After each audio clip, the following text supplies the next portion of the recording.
Ouvre ta bouche et je la remplirai. On répète après moi. Ouvre ta bouche et je la remplirai. Et mon verset thème, c'est ceci dans le psaume 81, au verset 10. Ça nous dit ceci. Je suis l'Éternel, ton Dieu, qui t'ai fait monter du pays d'Égypte. Ouvre ta bouche et je la remplirai. Ici, c'est Dieu qui s'adresse au peuple d'Israël et leur dit, je suis l'Éternel, le Jéhovah, ton Dieu, Yahweh, celui qui est le Tout-Puissant, celui qui existe. Et qu'est-ce qu'il dit? Je t'ai fait monter du pays d'Égypte. Est-ce qu'il parle seulement aux Israélites ici? Non. Il nous parle à nous parce qu'il nous a sortis de l'Égypte. L'Égypte représente toujours le monde. Alors, nous avons été sortis du monde et aujourd'hui, on appartient au Seigneur. Combien peuvent dire Amen là-dessus? Amen. Nous sommes des enfants de Dieu et le Seigneur, l'Éternel, est notre Dieu à nous. Il dit, ouvre ta bouche. Mon premier point, c'est ouvre ta bouche. Le mot ouvre, dans l'hébreu, c'est le mot rachab, qui veut dire rendre large, agrandir, élargir sa bouche. Ça veut dire quand Dieu te parle, ouvre ta bouche pour dire ce qu'il veut dire. Avez-vous déjà, maman, essayé de nourrir un bébé qui a la bouche fermée? Hein? Alors, tu es là avec la cuillère, surtout si tu lui donnes des légumes. Hein? Si le bébé ne veut pas ouvrir la bouche, là, tu auras beau dire « Ouvre ta bouche! Ah! » Mais s'il ne veut pas ouvrir ses lèvres, qu'est-ce qui va arriver? La cuillère va... Vrai ou faux? Surtout si c'est des légumes. Des fruits, c'est plus facile au bébé d'ouvrir la bouche, mais des légumes, non.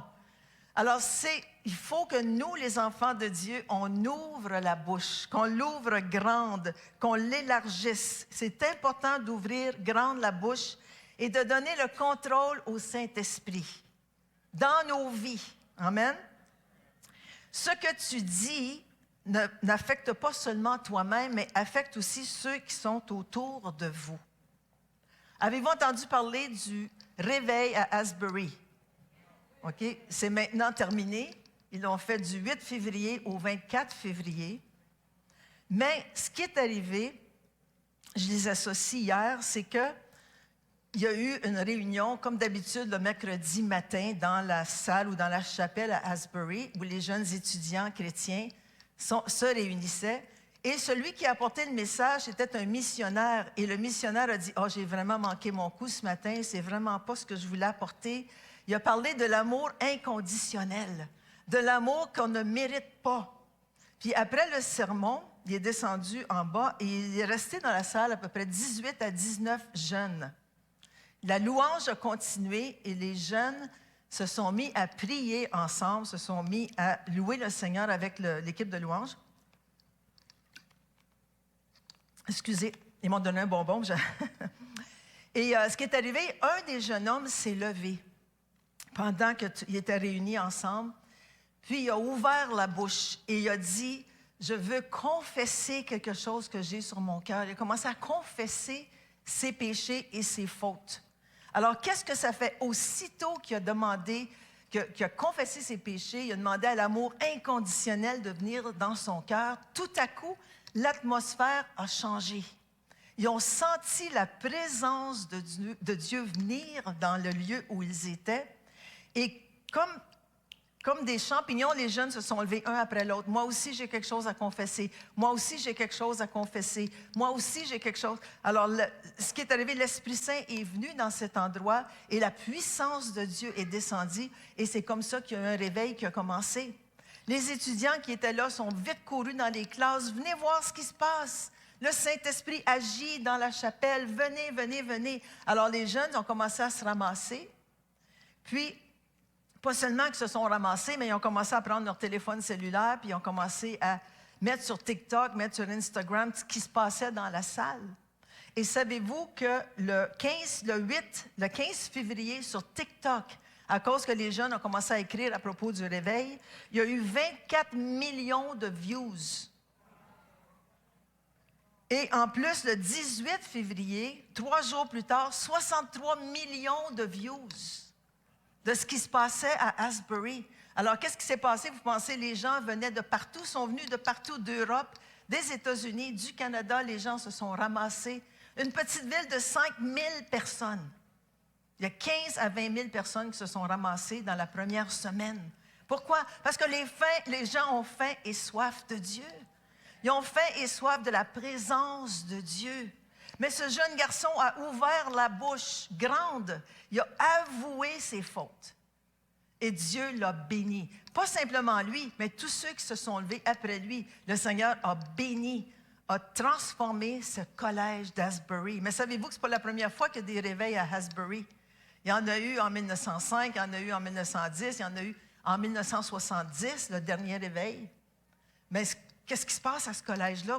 Voulez-vous aller au collège? Envoyez vos enfants à Asbury, au Kentucky. Je ne sais même pas où c'est le Kentucky aux États-Unis. Mais je sais que c'est à peu près à 10 heures de chez nous, là-bas aux États-Unis. Alors, osons ouvrir la bouche. Osons déclarer ce que le Seigneur met dans nos cœurs pour nous et pour les autres. Dans l'Ancien Testament, on voit Moïse. OK? Moïse, on connaît toute l'histoire du buisson ardent. Moïse est dans le désert avec ses brebis. Tout à coup, il voit un buisson ardent. On connaît l'histoire. Il s'est rendu vers le buisson ardent et Dieu, par miracle, a commencé à lui parler. Puis il lui a dit, Moïse, j'ai entendu le cri de ceux qui sont en Égypte dans l'esclavage. Et j'ai décidé d'envoyer quelqu'un. Là, Moïse, il dit, wow, je me demande qui il a choisi. Quand il lui a dit, écoute Moïse, c'est toi que j'ai choisi. Tu vas retourner en Égypte et tu vas dire à Pharaon, laisse aller mon peuple pour qu'il puisse venir m'adorer dans le désert. Moïse a dit, attends une minute, un instant. Regardez ce qu'il dit dans Exode 4 au verset 10 à 12. Moïse dit à l'Éternel, « Ah, Seigneur, je ne suis pas un homme qui ait la parole facile. » Parce que Dieu lui disait, « Tu vas aller parler à Pharaon. » Et ce n'est ni d'hier, ni d'avant-hier, ni même depuis que tu parles à ton serviteur. Car j'ai la bouche et la langue embarrassées. Je ne suis pas capable d'aller voir Pharaon, le plus grand roi de la terre en ce moment, puis d'aller lui parler. J'ai la bouche et la langue embarrassées. Regardez ce que le Seigneur lui dit. L'Éternel lui dit, « Qui a fait la bouche de l'homme? » C'est la question que je vous pose. Qui a fait votre bouche? Et qui rend muet ou sourd, voyant ou aveugle? N'est-ce pas moi, l'Éternel? Va donc, je serai avec ta bouche et je t'enseignerai ce que tu auras à dire. Je serai avec ta bouche. Le Seigneur te demande de parler à ton voisin de lui. Oh non, Seigneur, j'ai la langue et la bouche embarrassées. Non.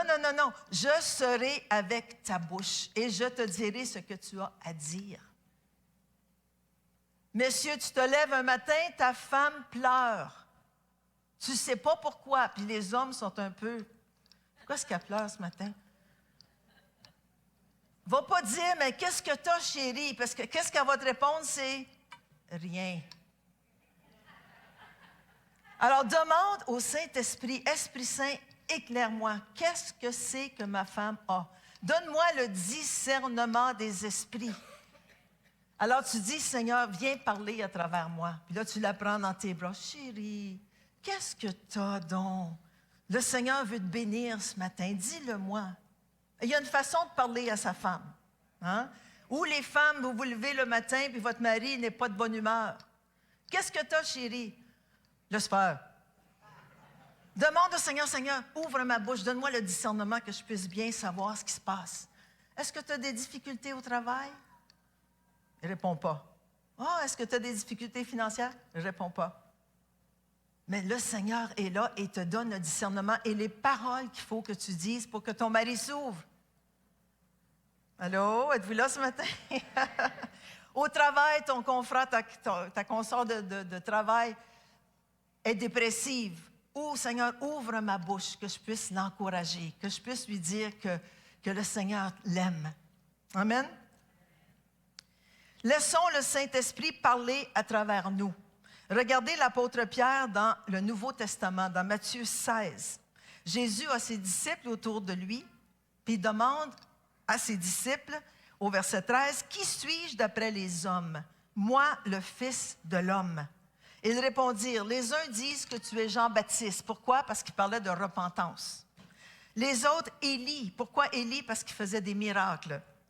Les autres, Jérémie ou l'un des prophètes. Et Jésus de leur dire à eux, et d'après vous, qui suis-je?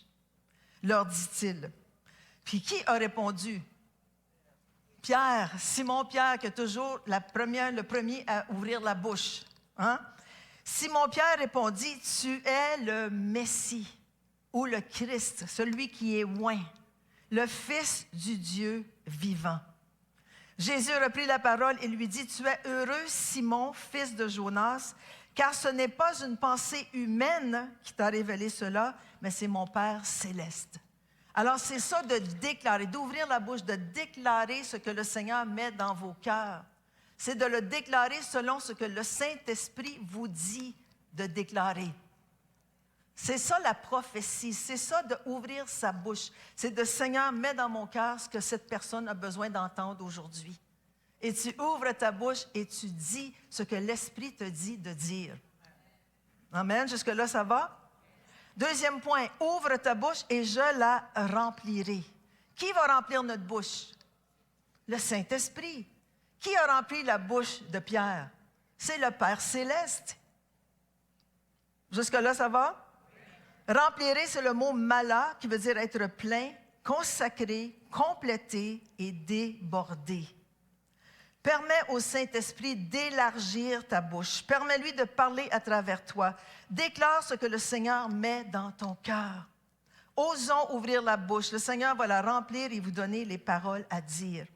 Dans Matthieu 12, 34, « Car c'est de l'abondance du cœur que la bouche parle. » Laissons parler nos cœurs et n'essayons pas d'analyser avec notre intelligence. C'est ça, des paroles de prophétie. C'est ça, des paroles déclarées selon le Saint-Esprit. Moi, je suis plutôt une enseignante. Je ne suis pas nécessairement prophète, mais quand le Saint-Esprit me met une parole à cœur pour quelqu'un, je la dis. Mais il ne faut pas analyser avant de dire quoi que ce soit à quelqu'un. Je me souviens une fois, on était dans une réunion de femmes. Et après que j'ai fini d'enseigner tout ça, le Saint-Esprit me mettait à cœur des paroles pour certaines femmes dans l'Assemblée, comme il le fait ici aussi, je suis certaine. Alors, j'ai demandé à une femme, « Lève-toi ». Et sans même essayer d'analyser ce que j'étais pour lui dire, je sentais l'Esprit de Dieu en moi me donner des paroles d'encouragement pour cette femme. Et comment est-ce qu'on sait que c'est vraiment que ça vient de Dieu? Mais la femme est touchée. Et ça lui parle vraiment dans son cœur de ce qu'elle a besoin d'entendre. Et après ça, j'ai demandé à une autre femme, « Lève-toi ». Et j'ai donné une autre parole qui me venait à cœur par le Saint-Esprit. Et cette femme aussi a été bénie. Alors c'est ça, c'est de déclarer, d'ouvrir nos bouches. Et le Seigneur lui-même remplit nos bouches. Puis ce qu'il y a dans notre cœur va sortir. Amen. Pas des prophéties de pizza parce que tu as mangé de la pizza la veille. Non, non, non. C'est des prophéties réelles et authentiques qui viennent du Saint-Esprit. Amen. Pourquoi prophétiser maintenant? Dans le Nouveau Testament, Paul nous l'explique clairement. Je sais que je vous enseigne ce matin, mais je pense que c'est important qu'on comprenne bien ce que c'est la prophétie. Dans 1 Corinthiens 14, au verset 1 à 3, ça nous dit ceci. « Recherchez l'amour. » C'est Paul qui parle ici aux Corinthiens. Aspirez aussi aux dons spirituels, mais surtout à celui de prophétie. En effet, celui qui parle en langue ne parle pas aux hommes, mais à Dieu. Quand on parle en langue, il y en a qui disent, c'est quoi ça, parler en langue? C'est l'Esprit de Dieu en nous qui dit des paroles que l'on ne comprend pas avec notre intelligence, mais qui communique directement avec Dieu. Alors, ce sont de très bonnes prières. Amen. Celui qui parle en langue ne parle pas aux hommes, mais à Dieu, car personne ne le comprend. Et c'est en esprit qu'il dit des mystères ou des choses révélées que lui peut-être ne comprend pas, mais que Dieu comprend. Gloire à Dieu.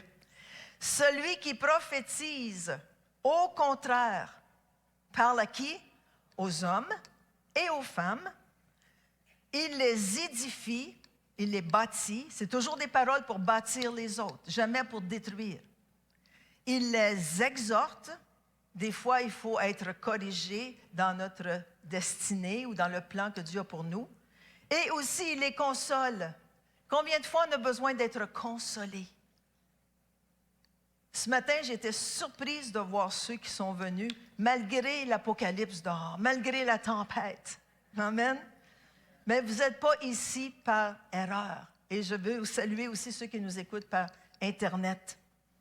Celui qui prophétise parle aux hommes, les édifie, dites les édifie, les exhorte et les console. Le mot prophétie, c'est le mot grec prophétie, c'est prophétia, qui veut dire exposer, déclarer de la part de Dieu une chose qui peut être connue seulement par révélation divine. Je répète, prophétia veut dire exposer, déclarer de la part de Dieu une chose qui peut être connue seulement par révélation divine. Alors, quand une personne s'approche pour faire prier avec elle et que tu lui donnes une parole prophétique, c'est quelque chose qui t'est révélé par Dieu. Et ça, c'est puissant. C'est puissant. Parce que si quelqu'un s'approche qui a l'air déprimé puis que tu lui dis « Ah, ma soeur, mon frère, je sens que tu es déprimé. » Mais ça, c'est normal, tu le sais, tu le vois. Mais quelle parole est-ce que l'Esprit de Dieu veut lui dire à cette personne déprimée?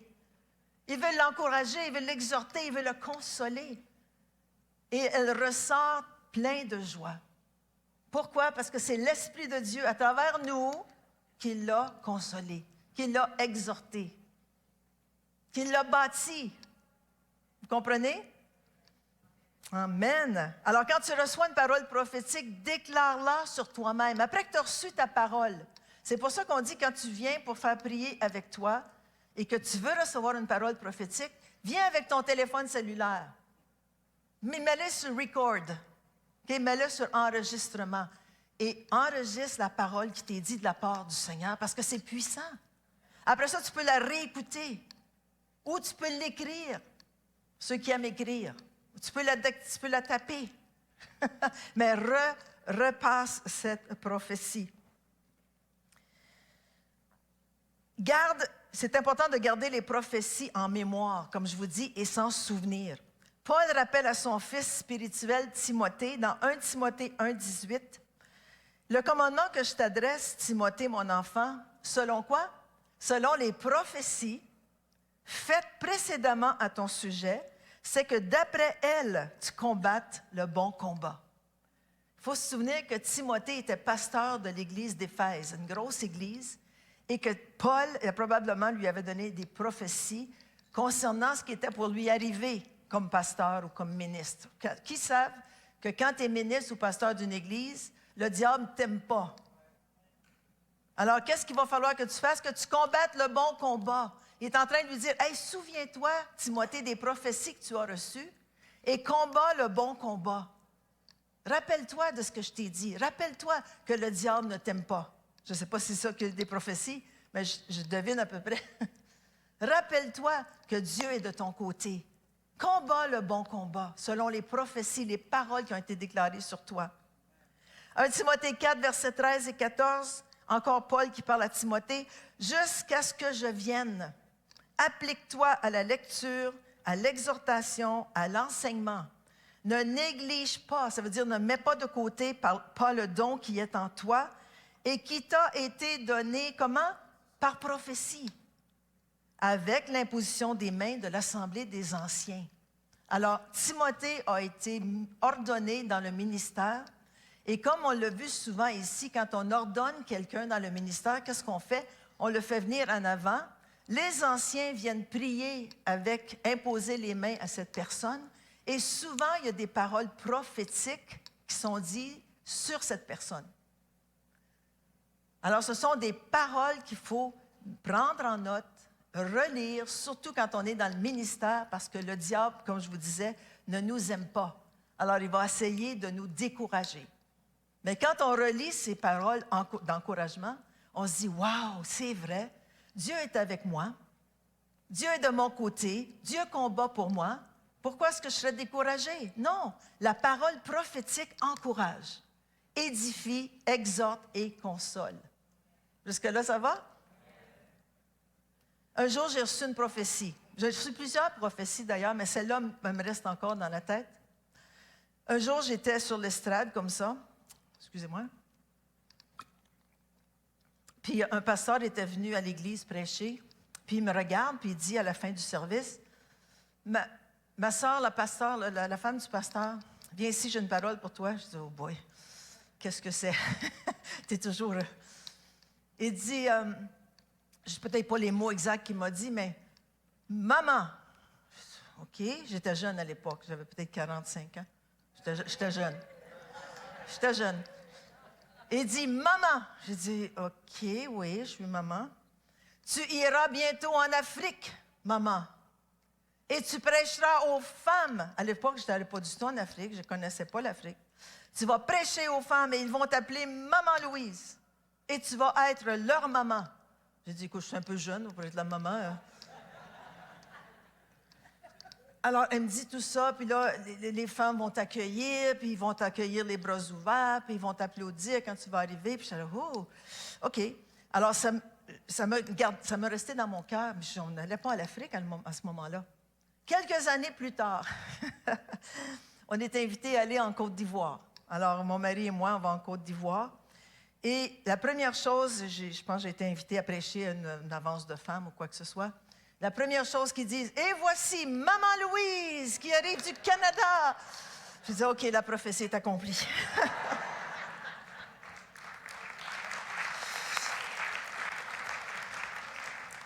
Il y a une chose que j'aime pas en Afrique, c'est quand ils m'appellent la vieille.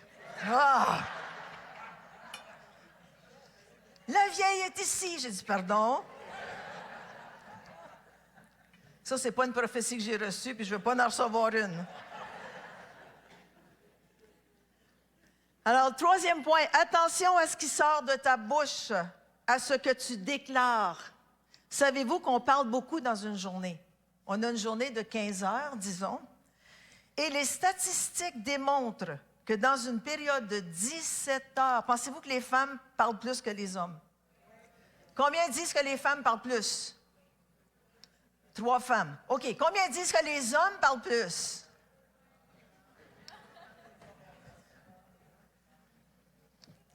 Les femmes parlent, écoutez-moi bien, 16 215 mots par jour. 16 000, dis à ton voisin, 16 215.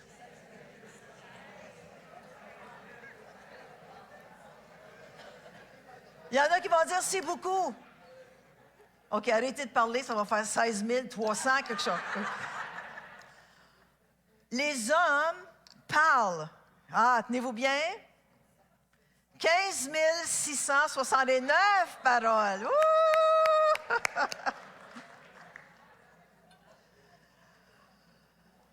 Pas tellement moins que les femmes, hein? Ah, un peu moins. Alors, qu'est-ce qui sort de ta bouche dans 15 000 ou 16 000 mots par jour? Est-ce que ce sont des bonnes paroles ou des mauvaises paroles? Il faut faire attention à ce qui sort de notre bouche. Regardez ce que Paul a dit aux Éphésiens dans Éphésiens 4, 29. « Qu'il ne sorte de votre bouche aucune parole mauvaise, mais s'il y a lieu quelques bonnes paroles qui servent à l'édification, c'est-à-dire à bâtir, et communiquent une grâce à ceux qui l'entendent. » Le mot « grâce » ici, c'est particulier. Ça veut dire une parole qui procure la joie, le plaisir, les délices, la douceur, le charme et la tendresse. Wow! Qui peut nous donner cette grâce? Dieu seul. Parce qu'humainement, on n'est pas porté à donner des paroles qui vont procurer la joie, qui vont procurer le plaisir, les délices, la douceur, le charme et la tendresse. On est plus porté souvent, et je m'excuse, c'est pas vous, à critiquer. On est plus porté à parler négatif. On est plus porté à parler contre quelqu'un. 16 000 mots par jour. Combien de mots dites-vous pour encourager quelqu'un? Quand votre femme se lève, « Oh chérie, t'es belle. » Même si elle a tous les cheveux en bouffis, avec les yeux pochés. Ça n'arrive pas, les femmes, vous êtes toutes belles. Hein? Si vous avez une femme à côté de vous, dites donc belle.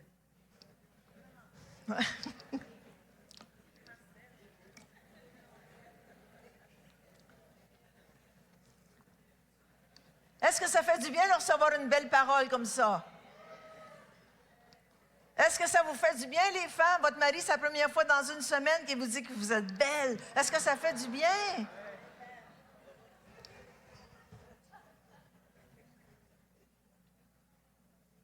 Il faut absolument prendre contrôle de nos bouches et de nos paroles. Je me parle à moi aussi. Dans Jacques 3, 2, ça nous dit « nous bronchons ». Ça veut dire qu'on s'accroche puis on tombe. C'est ce que ça veut dire « nous bronchons ». On s'accroche puis on tombe. Il dit « nous bronchons tous de plusieurs manières ». Si quelqu'un ne bronche point, ça veut dire s'il ne s'accroche pas dans ses paroles. Ça veut dire que s'il est conscient de ce qu'il dit, c'est un homme ou une femme parfaite, ça veut dire mature, capable de tenir tout son corps en bride. Alors, tes paroles, quand tu ne bronches pas, quand tu gardes tes paroles sous contrôle, qu'est-ce qui arrive? Tu es un chrétien mature. Et tu es capable de tenir tout ton corps en bride. Alors, avant de parler, réfléchis. Moi, c'était un problème avant, au début, qu'on a commencé l'Église en 1998, ici à Ottawa. Mon mari et moi, on était seuls à ce moment-là. On avait quelques personnes qui nous suivaient. Puis moi, j'avais toutes sortes d'idées, puis lui, il avait toutes sortes d'idées. Lui, c'est le visionnaire. Moi, je suis celle qui organise la vision. Hein? Ça, c'est vrai, hein? Ceux qui sont ici depuis longtemps.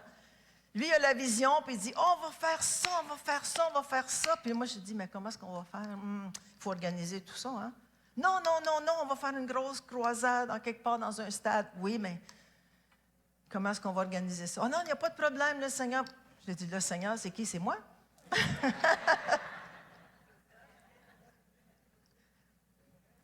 Alors, quand il parlait de vision, moi, tout de suite, avant d'écouter ce qu'il avait à dire, je l'interrompais.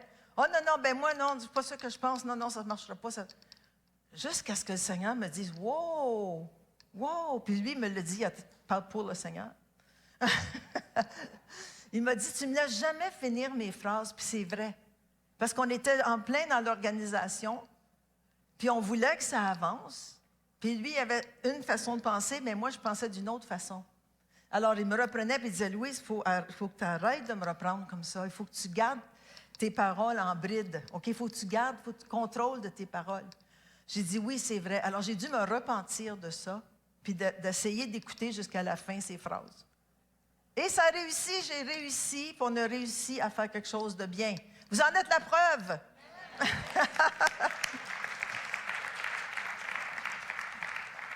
Alors, c'est vraiment un signe de maturité de parler une bonne parole au bon moment. Puis sortir de notre bouche des paroles qui édifient, qui bâtissent, qui consolent. Ça, c'est important. Ce qui sort de ta bouche reflète ce que tu manges. De quoi est-ce que tu te nourris? OK? Si on regarde du côté physique, ceux qui mangent, si tu manges de la malbouffe le matin, le midi et le soir, tu vas avoir de l'air de la malbouffe. OK? Ta santé va en souffrir, ta santé physique va souffrir parce que tu n'auras pas une bonne alimentation, n'est-ce pas? On connaît l'histoire de ce monsieur qui a mangé pour une année chez McDonald's pendant 3 jours, à tous les repas pendant une année. Il est devenu malbouffe. OK? Alors, mais si tu te nourris de bons fruits, de bons légumes, une bonne alimentation équilibrée, tu vas être en bonne santé. Alors, c'est la même chose pour ton âme. Elle doit être nourrie par une nourriture éternelle et incorruptible. Ton intelligence doit être renouvelée et transformée par la parole de Dieu. Si tu veux sortir les paroles que Dieu veut que tu sortes, il faut que tu nourrisses ton âme. Sans ça, tu vas dire n'importe quoi à n'importe qui.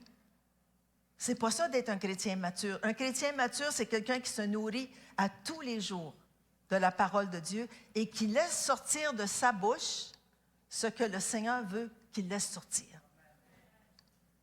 Regardez Jean 6, ce que Jésus a dit, puis c'est mon dernier verset. Ça dit ceci, « Travaillez, mettez-vous à l'œuvre, en autres mots, non pour la nourriture périssable, mais pour celle qui dure pour la vie éternelle. Cette nourriture, celle de l'âme, à la fois ce qui la rafraîchit et ce qui la nourrit, qui nous la donne, c'est le Fils de l'homme qui vous la donnera. Car Dieu le Père lui en a accordé le pouvoir en le marquant de son sceau. En d'autres mots, Jésus est authentique. C'est lui qui nous donne les paroles. Il met dans nos cœurs ces paroles pour qu'on puisse les déclarer, qu'on puisse les prophétiser, qu'on puisse encourager quelqu'un par nos paroles.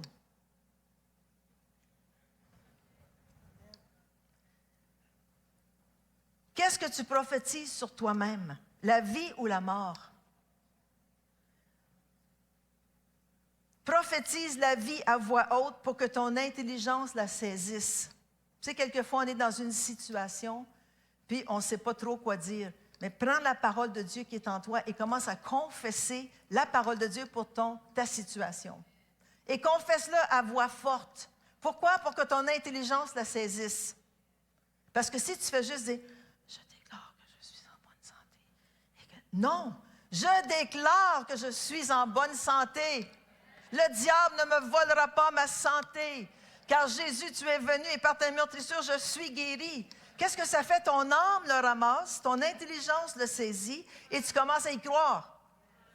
C'est ça de déclarer la parole de Dieu. Je déclare, je prophétise sur moi-même, je prophétise sur mes enfants, je prophétise sur mon mari qui va être gentil avec moi.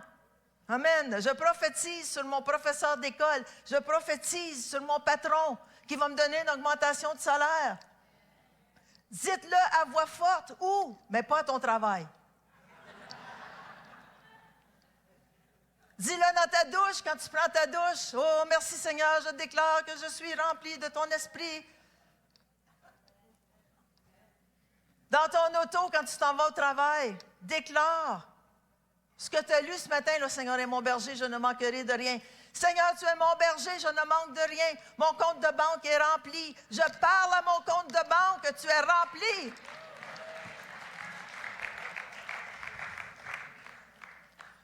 Dans ton temps de prière, prends la parole de Dieu, mets-la dans ton cœur et déclare-la. Dernièrement, je lis la parole de Dieu, ça fait juste 47 ans que je lis la parole de Dieu à tous les matins. Mais à tous les matins, la parole de Dieu se révèle à moi. Il y a quelque chose pour moi, pour la journée. Et je la dis dans mon cœur, je la déclare de ma bouche. Puis qu'est-ce que ça fait? Ça me transforme, ça m'exhorte, ça me console, ça m'édifie moi-même. Ensuite, je peux aller déclarer puis édifier les autres. Tu arrives au travail, ton patron est malade, inquiète-toi pas, patron, viens ici, moi prier avec toi. Ou le patron vient te dire, « Hey, sais-tu, il y a une promotion qui s'en vient bientôt, je te considère. » Tu me considères? OK. Là, tu déclares avec, le patron me considère, c'est moi qui ai le travail, c'est moi qui l'ai, comme notre frère a dit ce matin. C'était peut-être pas le temps au mois de novembre, mais c'est le temps là. Et j'ai cette promotion, j'ai cet emploi, j'ai cette augmentation de salaire, j'ai ce bonus. Déclarez-le à voix forte. Puis déclarez-le devant vos enfants, comme ça, eux vont prendre l'habitude aussi de déclarer des choses pour leur propre vie. Je me souviens quand nos enfants étaient adolescents, quelque chose qu'on veut oublier.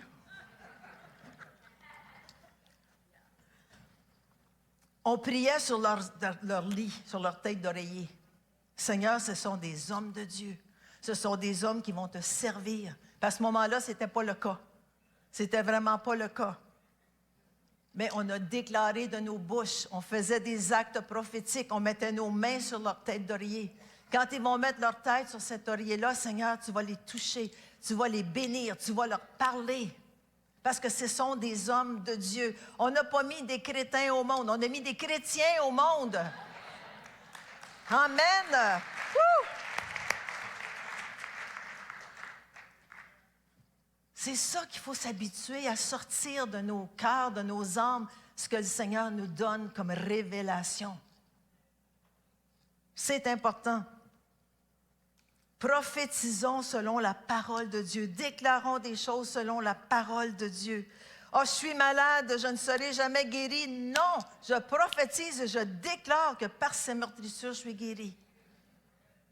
Le médecin m'a dit que j'avais une maladie incurable. Non, je prophétise et je déclare que je sers un Dieu de miracles. Un jour, André Mack, je ne sais pas si vous connaissez Audrey Mack. Audrey, un jour, a témoigné à notre émission de télévision, puis elle me dit, « Pasteur, un jour,